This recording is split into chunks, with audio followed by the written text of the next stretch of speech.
অসমৰ জাতীয় বীৰ শৌৰ্যবীৰ্যৰ প্ৰতীক লাচিত বৰফুকন আৰু এই লাচিত বৰফুকনৰ যি প্ৰতিমূৰ্তি সুউচ্চ প্ৰতিমূৰ্তি ভাৰতৰ ভিতৰতে সুউচ্চ প্ৰতিমূৰ্তি 125 ফুট উচ্চতাৰ যি লাচিত বৰফুকনৰ প্ৰতিমূৰ্তি যোৰহাটৰ হোলোঙাপাৰস্থিত এই পথাৰত স্থাপন কৰা হৈছে আৰু এই লাচিত মৈদামৰ প্ৰাংগণত স্থাপিত এই লাচিত বৰফুকনৰ মূৰ্তি অহা ফেব্ৰুৱাৰী মাহত ভাৰতৰ প্ৰধানমন্ত্ৰী নৰেন্দ্ৰ মোদীয়ে উন্মোচন কৰিব বুলি জানিব পৰা গৈছে আৰু বৰ্তমান যুদ্ধংদেহী গতিত ইয়াৰ কাম চলি আছে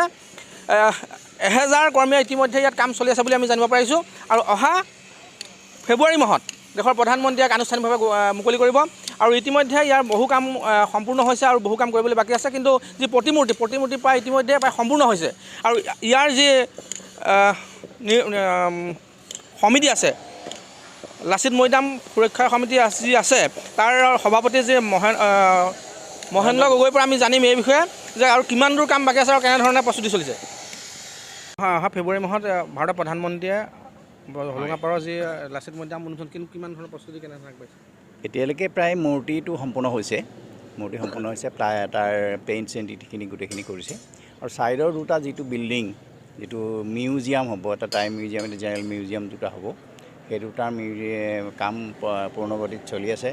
আৰু যিহেতু প্ৰধানমন্ত্ৰী আহিব সেইকাৰণে সেইটো ছাইডত 3টা হেলিপেডৰ কাম ইতিমধ্যে খুব যুদ্ধকালীন প্ৰস্তুতিয়ে চলি আছে আমি আশা ৰাখিছোঁ যে ফেব্ৰুৱাৰীৰ ভিতৰত যেতিয়া প্ৰধানমন্ত্ৰী অহাৰ যিটো তেখেতে এইটো মূৰ্তিটো উন্মোচন কৰাৰ কথা কৈছে গতিকে এই ক্ষেত্ৰত যিমানখিনি এতিয়ালৈকে কাম হৈছে কোম্পানীটোৱে যথেষ্ট তৎপৰতাৰে কামখিনি কৰিছে আৰু আমি আশা ৰাখিছোঁ যে নিৰ্দিষ্ট সময়ত মূৰ্তিটো হ'লেই তাৰ ভিতৰৰ কিছু কাম কাজ অলপ কৰিবলৈ আছে 10-15 দিনৰ ভিতৰত সেইখিনি কাম কাজখিনি হৈ যাব আৰু যি দুটা বিল্ডিং আছে নহয় বিল্ডিং এটা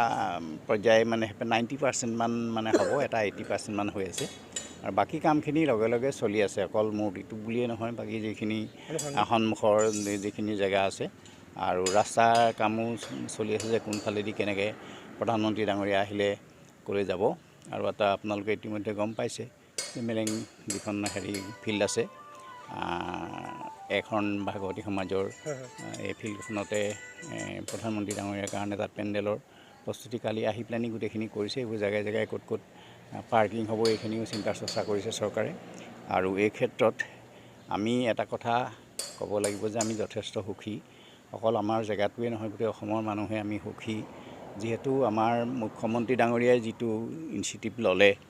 তেখেতক আমি ধন্যবাদ জনাইছোঁ যে এই বীৰজনাৰ বহুদিন অৱহেলিত হৈ থকাৰ পিছত ঠিক অৱহেলিত নহয় চৰকাৰে বিশেষ পদক্ষেপ নোলোৱাৰ বাবে এইখিনি হোৱা নাছিলে আৰু তেখেতে এটা বৃহৎ পদক্ষেপ গ্ৰহণ কৰিলে অসম চৰকাৰে গতিকে মূৰ্তিটো সম্পূৰ্ণ হ'লেই ভাবিছোঁ এই দেখা পৰ্যটকৰ থলী হিচাপে পৰিগণিত হ'ব এইখিনি ক'ব পাৰোঁ নিশ্চয় এতিয়া বাৰু কৰা নাই দুইবাৰ আহিছেহে তেখেতক মই লগ পাইছোঁ আৰু এতিয়া যতদূৰ সম্ভৱ এনেই কথাখিনি ওলাইছে যতদূৰ সম্ভৱ ফেব্ৰুৱাৰী নিৰ্দিষ্ট টাইম আৰু এইখিনি ডাঙৰ মানুহৰ হেৰিখিনিতো একেবাৰে ফিক্স কৰি এতিয়ালৈকে দিয়া নাই কিন্তু সেইটোতো সম্পূৰ্ণ হ'ব আনুষ্ঠানিকভাৱে চৰকাৰীভাৱে কেতিয়া স্বীকৃতি কিমান চনৰ পৰা স্বীকৃতি পাইছিল লাচিত মৈদামে এইটোতো বহুদিনেই হ'ল আমি প্ৰায় 73 মানৰ পৰাই সেইটো সংৰক্ষণ কৰি আহিছোঁ তাৰপিছত সন্মুখৰ মাটিখিনি আমি লৈ মানুহৰ পৰা লৈ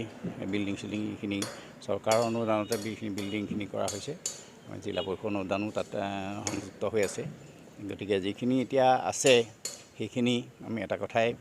বেয়া লাগিছে যিটো আমাৰ লাচিত ভৱন এইটো আমি ৰাখিবলৈ কৈছোঁ যে এটা ষ্ট্ৰাকচাৰটো টাই কালচাৰত এটা ওপৰত ষ্ট্ৰাকচাৰখিনি আছে আৰু বাকী এইটো নতুনকৈ বনোৱা যিটো অডিটৰিয়াম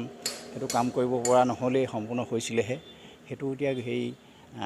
প্লেনটোৰ কাৰণে সেইটো ভাগিব বুলি কৈছে আমি আশা ৰাখিছোঁ যিহেতু নভঙাকৈ যদি হয় আগৰখিনি ভাঙিলে হয় তেতিয়াহ'লে এটা ধুনীয়া এটা পৰিৱেশ এটাও হ'ব আৰু আগৰ যিখিনি কাম ইতিমধ্যে আমি কষ্টৰে সৈতে যিখিনি কাম কৰিলোঁ বা আগৰ কেইজন মুখ্যমন্ত্ৰী ডাঙৰীয়ায়ো তাত অনুদান আগবঢ়ালে আৰু শেহতীয়াকৈ এতিয়া আমি বিশেষকৈ এটা কথা এই ক্ষেত্ৰত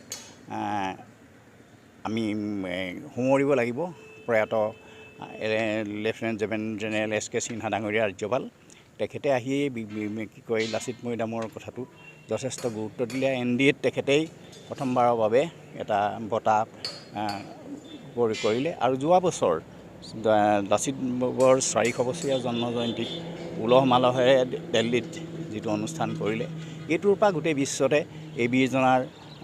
তেখেতৰ গোটেই প্ৰচাৰখিনি সম্ভৱ হৈছে। গতিকে আমি আশা ৰাখিছোঁ অদূৰ ভৱিষ্যতে কামখিনি যাতে সুচাৰুৰূপে পৰিচালনা হয় আৰু স্থানীয় ৰাইজ আৰু